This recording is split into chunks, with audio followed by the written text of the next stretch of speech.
Hey, hello everyone, thanks for joining me here in another airport lounge in Northern California in San Francisco, talking about Acumatica's user conference, Acumatica Summit.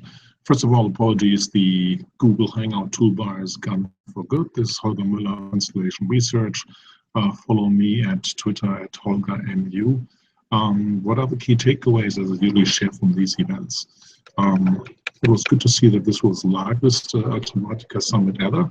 It was well attended, even very well attended, which is the jokingly definition that John Reed and Brian Sommer have come up with. If all the three of us are there, it's a very well attended event. All three of us was there, albeit me just in the morning on Monday. Only second year that Acumatica has had customers in attendance, and already 25% of the attendees, which used to be all partners, used to be all partner event, are now customers, which is a difference to typical customer-oriented user conferences where it's all about customers, not so much about partners, but it's a sign of how the ecosystem, how the landscape is changing for Acumatica, which is doing more direct business with end users who want to come at an event and learn about the latest craze about the product. It's not only that Acumatica goes through the partners to sell their product, which was the original strategy. So what are the top three takeaways? Acumatica's team's on. CEO shared 60% year-over-year growth. That's very, very strong, stronger than all the competitors, albeit the competitors work on higher numbers.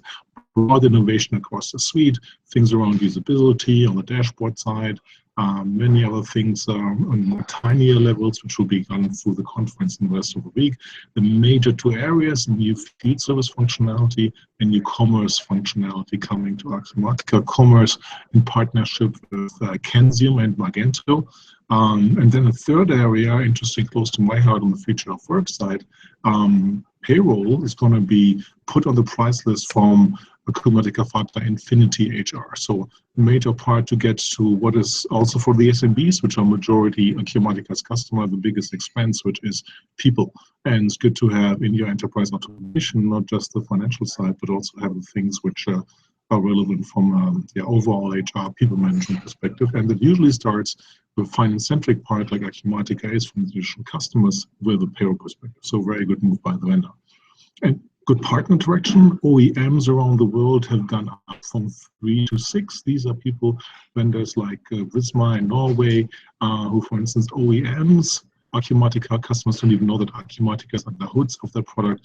A very interesting approach that has never been done. Usually like this in enterprise software, there's resellers, of course, tons of resellers, lots of implementation partners, but not OEM, what Acumatica is doing, which they used to do also with their ERP strategy as a OEM capability. And then also downwards towards partners, Acumatica does very well, partnering with their key partners on the infrastructure as a service side, which are AWS and Microsoft.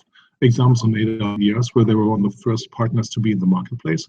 Very important for Acumatica, very important for the customers on the SMB side, to make it easy and frictionless to buy the product. That's exactly what the AWS marketplace does.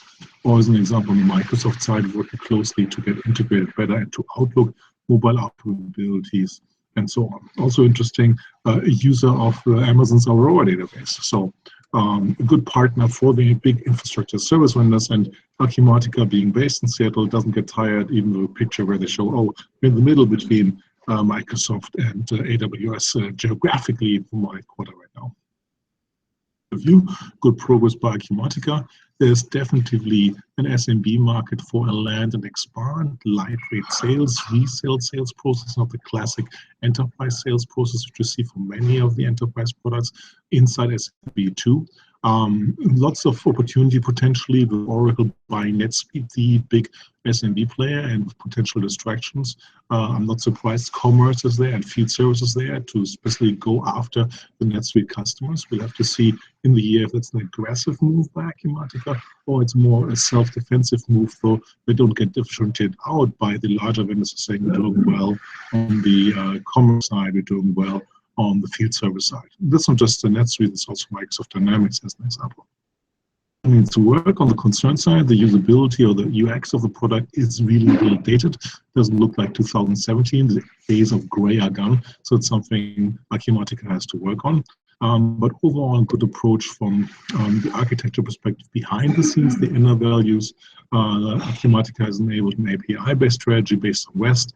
The examples were not fully REST because there was this fastened seatbelt piece with for the user experience, because the big advantage of REST is that you now can take a product like their partner's Infinite THRs one and expose it in the Acumatica UI. The technical problem you have, or the strategic problem you have, if you want to change the UI with a little data, and I'm not going to put say what Acumatica is going to do, but they might do that. You don't want to wrap partner products into the old UI which you're replacing. That's it pretty much for me. Unfortunately, already way too long. Thanks for watching. This is Holger Mueller from Constellation Research. Follow me at Holger, that is HOLGERMU at Twitter. Everything which I said here is in the tweet out there for you to watch with many, many pictures. Check out the Storyfy, check out the one slide update if you want to listen, and of course the blog where which this video will be better to. Again, thank you.